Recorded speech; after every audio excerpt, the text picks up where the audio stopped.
This is a poster for the new Robin Hood series, and there is a lot going on. And I get that this is just a promo poster, but it's not even the first time that I've seen this in a fictional setting. But would that actually work? Let's find out. We're going to start with a £60 bow, so I'm going to have to pull it back so you can reach, and then... I did it right! Yeah.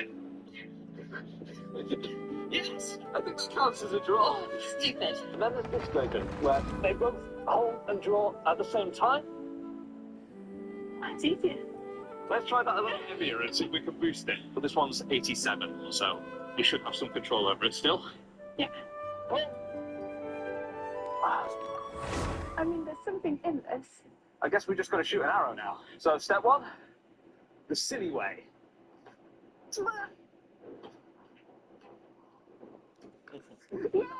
Yay! Now the other method. Okay. Okay. Ah! We're going to pull it a little further this time. Okay. Okay. Hey! That's actually not too bad. It's still worse than shooting by yourself. But you can actually do it. But this technique is a lot worse. That also probably has to do with the fact that the human brain tends to... Can you leave me alone? Why do you keep... Go away. Jesus. Also probably has to do with the fact that, human brain is really good at, like, calculating stuff just, like, on the fly. But when you're having to do it, like, one person is holding the bow itself and another person is drawing it back, the, like, brain can't, predict the weight or movement of the other arm because it's not connected to that brain. So it just kind of stops working that way. I don't know, I'm not exactly sure. It also probably just has to do with arm mechanics and stuff as well. Stop ruining. Did you know that archers were pirates? Ask most people to picture a pirate and they will imagine someone with a cutlass, a pistol, lots of jewelry and an open shirt. And while they might swing about on ropes and have a suspiciously well-groomed beard and mustache, they almost certainly don't wield a bow and arrow. But while it's true that in the so-called golden age of piracy, bows have pretty much fallen out of fashion, ships and the people that rob them have been around for a long time. And for the vast majority of that time, if you were coming up alongside a ship and there were people on it you didn't like, this is one of the best ways to hit them. In fact, they might have been used longer than you think. Because even after the invention of early firearms, the superior rate of shooting, reliability, and accuracy of bows made them superior weapons in naval warfare. Even Sir Francis Drake, one of Britain's most famous pirates/privateers, would have had archers aboard his ship, with contemporary reports describing how they were used to target enemy captains and force surrender. So, while an archer doesn't necessarily fit the classic pirate stereotype, it doesn't mean they didn't exist. Did you know that art? Did you know that art? I got so confused when Megan was there. That's the freaking min-max like is thing. A morning star. Min-max.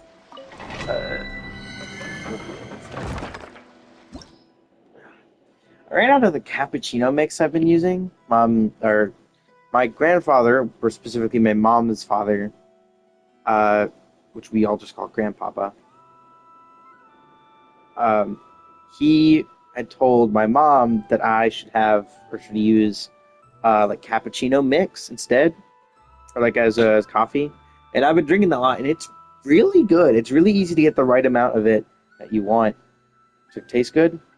But I just ran out, so I decided to use this like Vietnamese stuff my dad got a while back.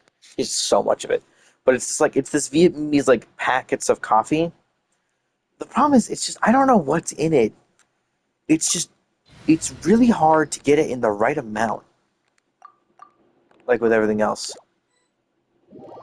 It's kind of weird. I don't know why it does that. Double barca.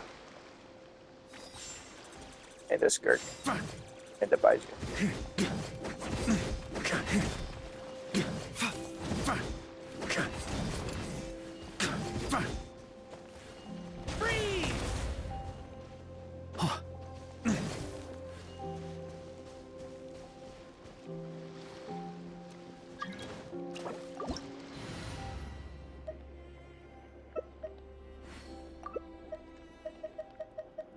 I can keep the Varka. Why not?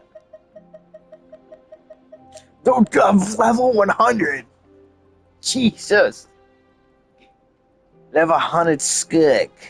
All things come to That's an fucking end, insane. even time itself. Let's just constantly switching characters. Dude, fucking level 100 skirk. Yeesh. But yeah, this like it just doesn't taste right. I don't know. The cappuccino mix is really good. I'm actually gonna have more of it.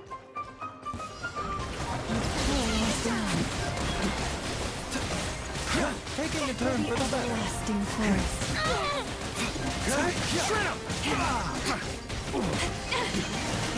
A bitter pill to swallow.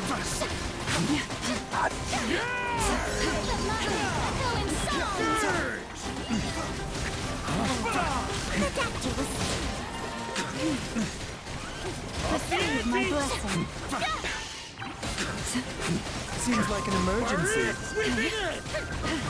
Side effects. Why aren't you using the skill or the ultimate? It doesn't do anything. I don't care. I didn't ask. I do feel like I will get some people asking that at some point.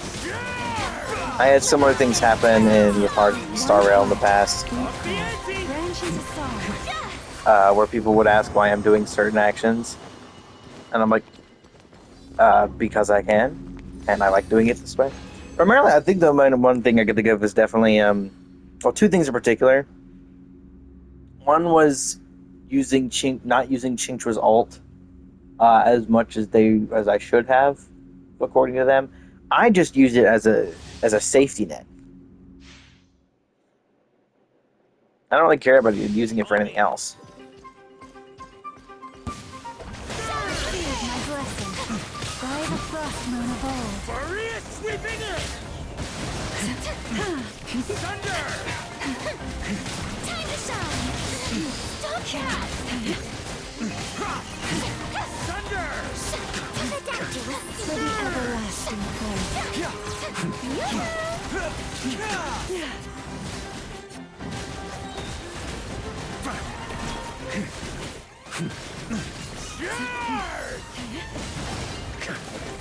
With one heart, A bitter pill to swallow. lush as the for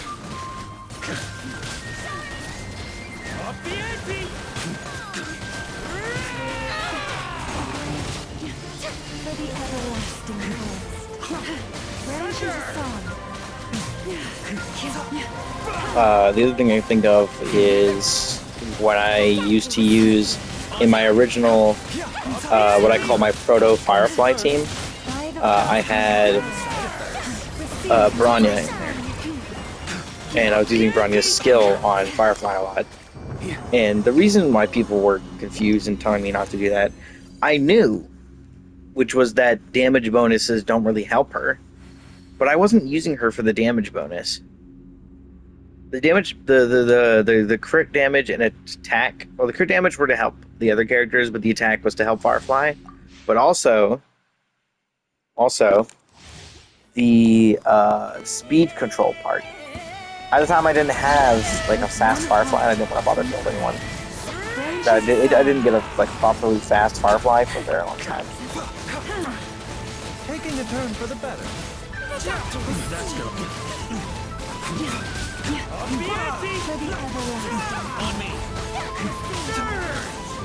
Mind the side effects.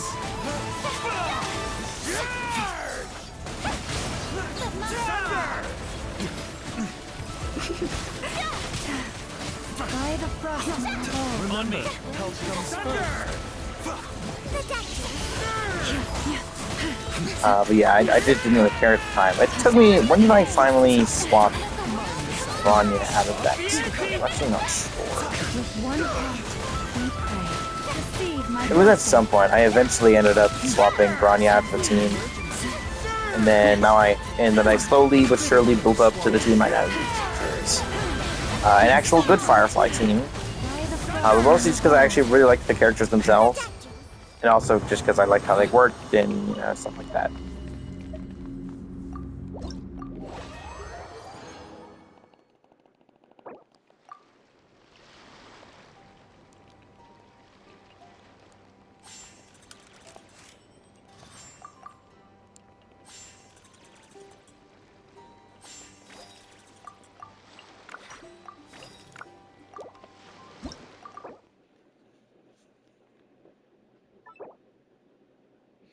Yeah, it's definitely a thing when I do things that people just say like, oh, but that's not optimal. It's like, did I ask you? Yeah. If I want to know if something is optimal or not, I will like ask. I will or try to find the thing that's optimal. I will spend the time to figure it out. If I'm not actively trying to figure out, it's because I just don't care. What I do like, what I do tend to go for is find which type of characters make a character feel more easy to use.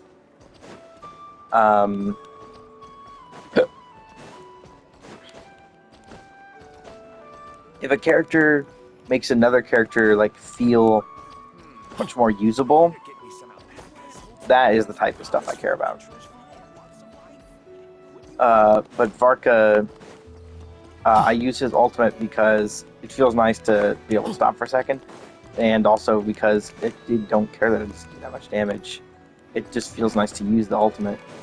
I'm not going to sit there with the ultimate fully charged. What am I, a weirdo?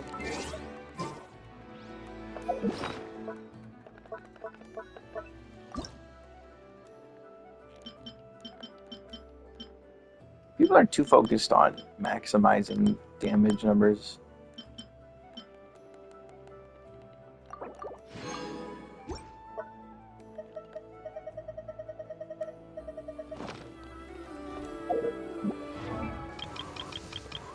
Will I finish you today? Maybe? Oh, probably not.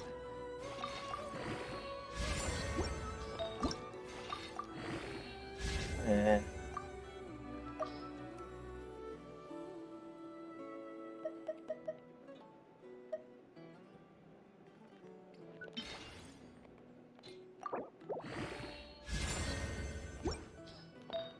Tomorrow I'll be able to finish this, which will be great. I can finally get off this freaking character.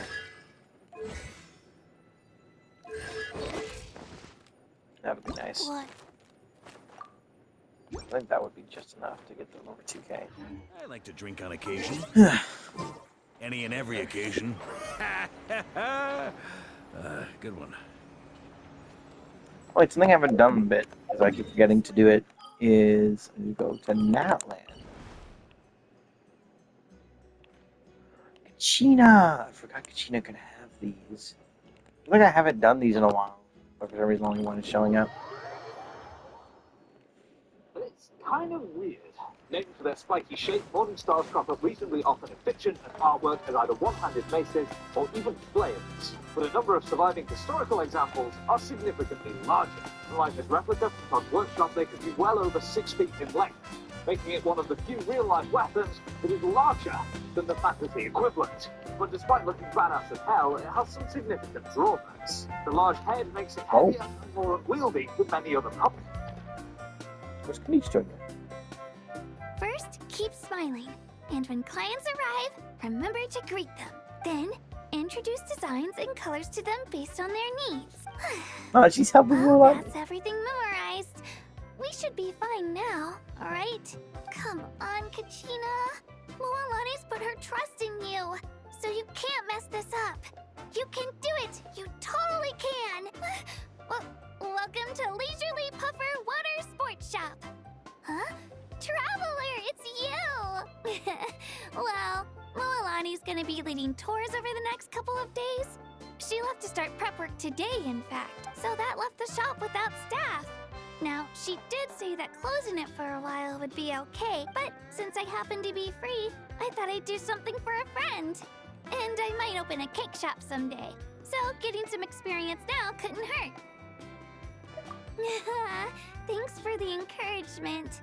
Moalani said something similar before.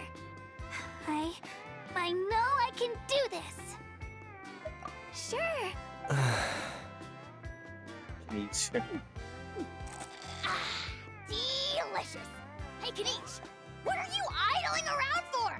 Come forth and serve the almighty Dragon Lord. Wow! Some more Canepa bear. Busy right now. Baloney! You're not doing a thing right now. Kachina will be fine. Serving your lord drinks is a far more pressing issue. I'm gonna show up behind him. Not if there's none left. What? How could it have gone so fast? Ugh, I've barely had a few sips. Not that there was any need. Why, you stubborn brat! Anyway, hurry up and find that little rascal Mualani and have her bring 3 more pictures of juice as tribute. This was barely enough to wet our royal lips! Come on. Let's go say hello. We meet again, traveler. Cool that this is a double. Yeah. Mualani asked me to keep an eye on her while she minds the shop alone. She asked both of us, you self-centered little minion!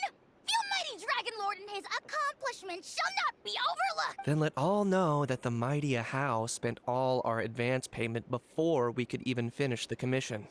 Kneech, you little... Seems like our job is done. It's about time for us to... Huh? Leaving so soon? Not on my watch. Good thing I sped up my preparations and got back early. But since we've run into each other, let's go grab some dinner together to celebrate Kachina's first time managing a shop solo.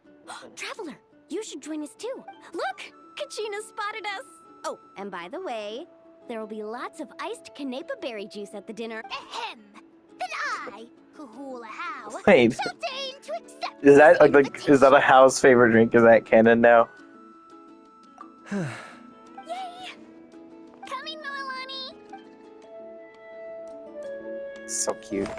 Have I gotten a single? I just realized, have I gotten a single Sumeru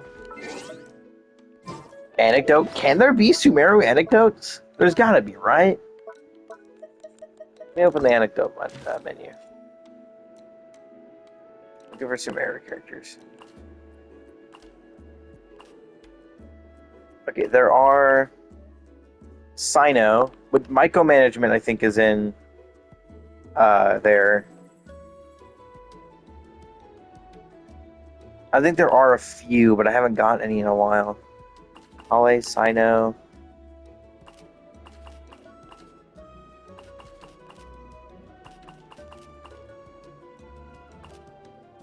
Oh, is that it? Are Kale and Sino the only... No, Dea's right there. I'm just blind. Okay. But... Otherwise, both of those are Fontaine.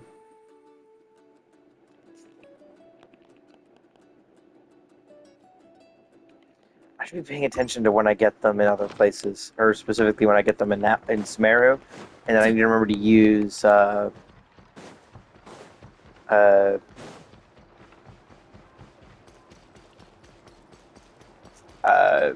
Nahida's ability on them when that happens.